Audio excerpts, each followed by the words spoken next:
अस्सलाम वालेकुम friends, welcome back to top smarties drama serial Iblees. Shavez जो कि निकाह करते करते घर वापस आ जाता है।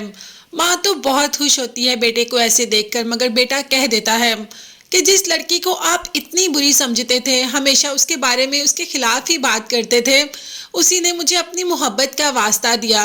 उसका कहना है कि उसे आप लोगों की दुआओं के साथ उस घर में जाना है, इसीलिए तो मैं उसके वास्ते की वजह से ही घर वापस आ गया और आप उसे इतना बुरा समझती हैं। शावेज को तो अच्छा पागल बनाया हुआ है अनाबिया ने। निकाह के टाइम जब शावेज के दोस्त ने उसके कान में कहा कि तुम्हारे बाबा ने तुम्हें जायदाद से आग कर दिया है, तो अनाबिया का क्या करोगे? शावेज ने कहा कि खुद मेहनत करके कमाऊंगा और इस काबिल बनूंगा कि उसकी हर ख्वाहिश पूरी कर सकूं। तो बस अनाबिया ने ये बातें सुन ली। अनाबिया शावेज से निकाह कैसे कर सकती है? उसे कोई मामूली शावेज तो चाहिए नहीं, उसे तो शावेज हैदर चाहिए था।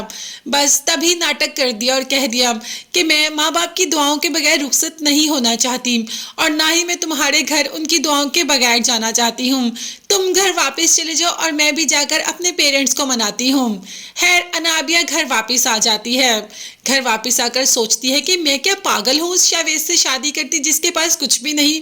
ऐसे शावेज तो बहुत पड़े हुए हैं मेरे रास्ते में और हर वक्त मेरे पास आने की और मुझे अपना बनाने की कोशिश करने में लगे हैं। मैं ऐसे शावेज का क्या करूंगी? मुझे तो शावेज हैदर ही चाहिए। इतना कुछ करने के बाद मैं उस शावेज से शादी करूं जिसके पास कुछ भी नहीं। ये तो बहुत अच्छा हुआ कि निकाह के टाइम मैंने सब कुछ सुन लिया और इनकार कर दिया। और शावेज बुद्धू ये समझ रहा है कि अनाबिया उसके घर वालों से और अपने घर वालों से बहुत मोहब्बत करती है, इसीलिए तो उसने शादी से एंड टाइम पे इनकार किया। शावेज तो अनाबिया को समझ ही नहीं पा रहा। खैर अनाबिया की माँ ने शावेज से कह दिया कि तुम्हारे बाबा तुमसे नाराज हैं, तुम उनको मना लो। मगर शावेज ने कहा कि मैं क्यों मनाऊं, मैंने ऐसा क्या किया है? माँ ने कहा कि पहले तो तुम ऐसे नहीं थे, जब तुम्हारे बाबा तुमसे नाराज होते थे तुम उन्हें मना लेते थे।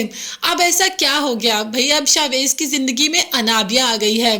पहले शावेज की जिंदगी में अनाबिया थोड़ी थी, तो बस जब उसकी जिंदगी में अनाबिया आई तो उसके तो रंग ढंग ही बदल गए। अब तो वो बहुत ज्यादा बदतमीज हो चुका है जैसे कि अनाबिया है। मगर शावेज को भी इस बात का एहसास नहीं हो रहा। अनाबिया और अवैस की डेट तो फिक्स हो गई। जैसे ही अनाबिया को पता चलता है घबरा ही जाती है और बाबा साहब के पास पहुंच जाती है कि बाबा साहब मुझे आपसे बात करनी है। बाबा साहब ने कहा कि जी अनाबिया बोलो। तो अनाबिया ने कह दिया कि आप मेरी अवैस के साथ शादी तोड़ दें, मुझे अवैस के साथ शादी नहीं करनी, मैं शावेज को पसंद करती हूँ और मैं उसी से शादी करूंगी। अब बाबा साहब को तो यकीन नहीं आया कि उनकी अपनी बेटी कभी ऐसा भी कर सकती है। वो तो दूसरों की बेटियों को कहते थे कि फैमिली के बाहर शादी नहीं करनी। खैर बाबा साहब ने तो शावेज से शादी का इनकार कर दिया अनाबिया का। अनाबिया जैसे बिहेव कर रही है वैसे उसका बिहेव करना बनता भी है कि उसके इसकी बात को रद्द किया गया है, वो भी अनाबिया की बात को। अब देखते हैं कि अनाबिया अपने बाबा साहब को कायल करने की कोशिश करने में कामयाब हो जाएगी और उसके बाबा साहब अवैस से शादी तोड़वा के क्या अनाबिया की शादी शावेज से कर देंगे या शावेज के हिस्से में मरियम आ जाएगी। ये सब देखने और जानने के लिए चैनल को लाजमी सब्सक्राइब कीजिएगा, बेल आइकॉन भी प्रेस करें ताकि हर वीडियो आप तक बआसानी पहुंच सके। नेक्स्ट वीडियोस तक के लिए अल्लाह हाफिज़, bye bye and take care.